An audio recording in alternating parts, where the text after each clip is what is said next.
Driver ने अगर नशा कर डाला तो लग गई उसकी तस्वीर पर माला। एक नशो છે મદિરાનો અને એનો શિકાર બનનાર પોતાના હોશ હવાસ ગુમાવી બેસે છે।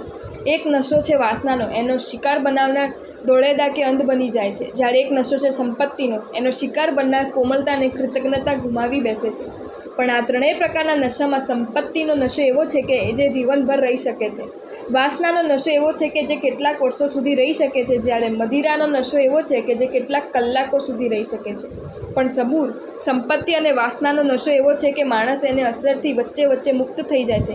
પણ મદિરાનો નશો તો એવો ખતરનાક છે કે એની અસર હેઠળ આવી ગયેલ માણસ વચ્ચે એની અસરથી મુક્ત થઈ શકતો જ નથી। અને એટલે જ નશાના એક ગળામાં માણસ પશુ કરતાં નીચે ઉતરી જાય છે। કોઈ ગધેડો સામે ચડીને ખાડામાં પડતો નથી। કોઈ ગધેડો ખાડામાં પડી ગયા પછી બહાર નીકળવા પ્રયત્નશીલ બન્યા વિના રહેતો નથી। કોઈ કૂતરો ગટરનું પાણી પીતો નથી। કોઈ બકરો પોતાના બાપ સામે શિંગડા ભરાવતો નથી। જ્યારે દારૂડિયો એ શું ગલત નથી કરતો એ પ્રશ્ન છે। એ ગટરમાંય પડે છે, પોતાના બાપને ગાળો આપે છે।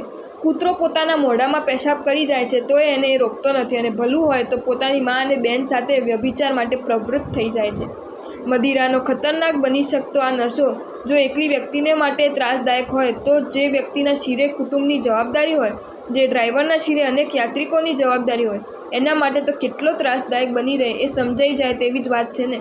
સૌને જો સજા નથી કરવી, ખુદને જો અપાયની શિકાર બનવા નથી દેવી, તો મદિરાના વાસનાના સંપત્તિના નશાથી મુક્ત બનીને ભક્તિના નશામાં ઝૂમતા થઈ જાઓ, જીવન ધન્ય બની જશે। જો તમને આ વિડીયો ગમ્યો હોય તો આ વિડીયોને લાઈક કરો અને મારી ચેનલ જૈન ફેક્ટ્સ એન્ડ સ્ટોરીઝને સબસ્ક્રાઈબ કરો। ધન્યવાદ।